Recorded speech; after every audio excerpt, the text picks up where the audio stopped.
All right. Hi, good morning. Good morning. So my name is Matthew Kozak. I'm a tobacco treatment specialist here at CANA. My job is to kind of work with people who want to find out more about the effects of smoking and some of the options to help them quit, and to answer any questions they can have. And I know that this is the first time we're meeting, and so I have that questionnaire that you filled out. Okay. And I went over it, and so it seems like you currently smoke a couple cigarettes a day. Looks like you have a pipe that you smoke once or twice. Mm-hmm. And you indicated that you're not really sure about planning on quitting. Is that right? Yes. I'm here mostly because I heard about the effects of secondhand smoke and the risk that can bring to my family, and I really don't want to have my habits affect my children and my wife. So I really want to. I wanted to come in and see what the risks I'm bringing to my family are and what I can do to minimize those risks. So, what are the effects of secondhand smoke? What can I do to minimize secondhand smoke? That's the primary reason why I'm here. Okay.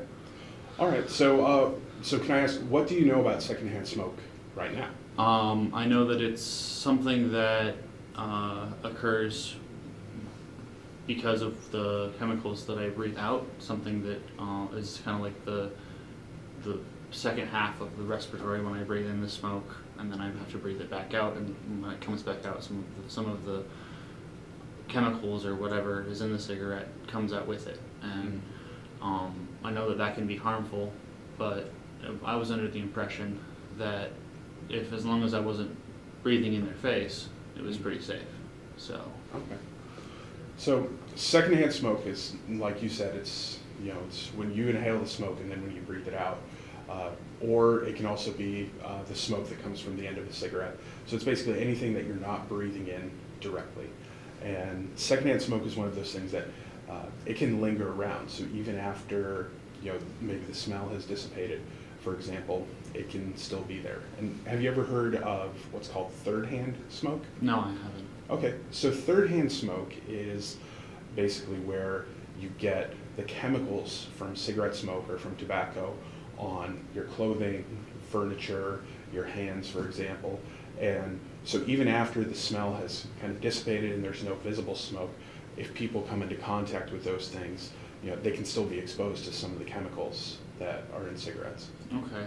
So it can definitely pose a hazard to other people, even if it doesn't seem like there's visible smoke in the air. Okay, so yeah, that's definitely good to know.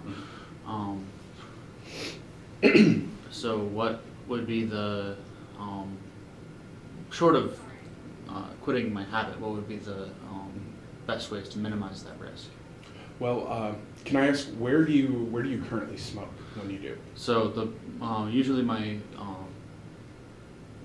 routine is that I'll get up. I usually smoke right after meals. So I'll get up in the morning and I'll have breakfast, and then I'll smoke on the way to work, and I'll smoke a cigarette, and then I go to lunch, and I come back on my way back. I'll smoke, and so this is all happening in my vehicle. And then when I get home after work, I'll go and we'll have dinner, and then I'm kind of an amateur writer, so that's when after dinner I'll smoke my pipe as I go to try and do a little bit of writing. And then before I go to bed, I'll usually have one more cigarette on the back porch. And so that's usually when I'm smoking. So the most common place I'm smoking is in my car. And that's where I'm most worried about the effects of secondhand smoke, is because that's the same car that I use to pick up my kids after school, or we take family trips in that vehicle. So I just wanted to know if it would be better if I waited until I got to work and smoked outside the building, or maybe got up a little early, had my cigarette before I left, and then drove without smoking or something like that. Okay. All right. Well, as we talked about, if you're smoking in your vehicle, for example, even if there isn't visible smoke, even if you're waiting until your kids, for example, are out of the vehicle, some of those chemicals can still linger on. They can get into the fabric of the seats, on the doors, and that kind of thing. So if you're smoking in the vehicle, even if they're not there, there's still a chance that they can be exposed to it later on. And so if you're looking for ways to kind of minimize that risk, then we definitely suggest smoking outside the vehicle. So when you get to work and smoking outside, or when it comes to your pipe in your office, for example, we definitely recommend looking at smoking, outside your home if you're able to. If you're going to go with smoking outside your home, we definitely recommend that you avoid smoking your doorways, just because that way when people are coming in and out, they're not walking through that residual chemical.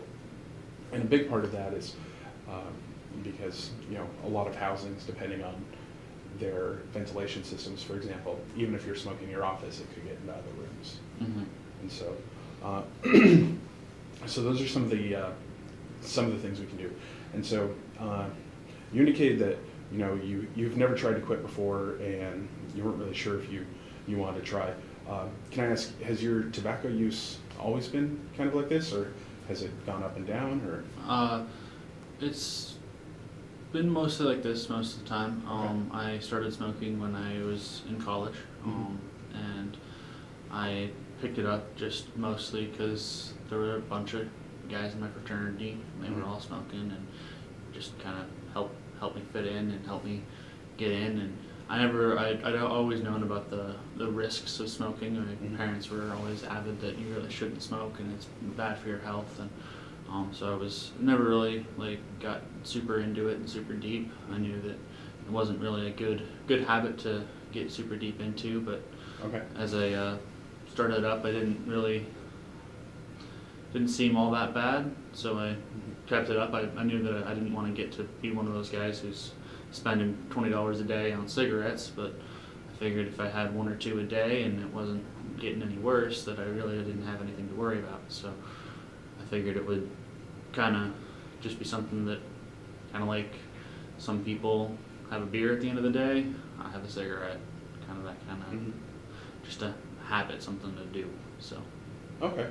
So it seems like you kind of got started as more of a social thing. Yeah, it was definitely a social activity. I didn't want to go to any of the big frat parties and get drunk and get stupid. So especially since I was still struggling my way through a degree, so I was really trying to get into make some friends, and I figured that there was frat guys who go to drink beer and frat guys who went out and had a cigarette, and I figured it'd be easier to hang out with the guys with a cigarette. So. Okay. All right. So your tobacco use has kind of stayed at this fairly low level? Yeah, usually in college it was a little bit lighter. I usually only had about one or two a day cigarettes, and then it's gotten a little bit. It's obviously stepped up a little bit since then, up to three or four a day. But mostly it's just been hanging out it's pretty stable at this level for 2 or 3 years now. So. Okay. And can I ask, if you had to pick one thing, what would you say that you enjoy the most about smoking? I'd have to say that still probably the most enjoyable thing about smoking is the kind of the feel, like the tactile sensations, the holding it, whether it's a pipe or a cigarette, just holding it and being able to manipulate it and that kind of stuff. And then the most enjoyable part for me is when I've my buddies over. That's probably when I smoke the most. Is sometimes I'll even have 2 or 3 at a time if I'm hanging out with some of my old college buddies or hanging out with some of my friends and we're hanging out for poker games or something. I might pull out instead of just one at a time. It might be 2 or 3. Okay. All right. Well, it's it's definitely good that you're looking at making some steps to help protect your family. It really seems like that's something that you value. That's important to you. And so definitely this is a good first step. So do you have any other questions? No, I think that the learning about third-hand smoke is definitely gonna make me reevaluate what I do and how I do it, and I'm probably going to be a lot more careful with where I smoke and what I'm smoking and who I do it around and where I do it.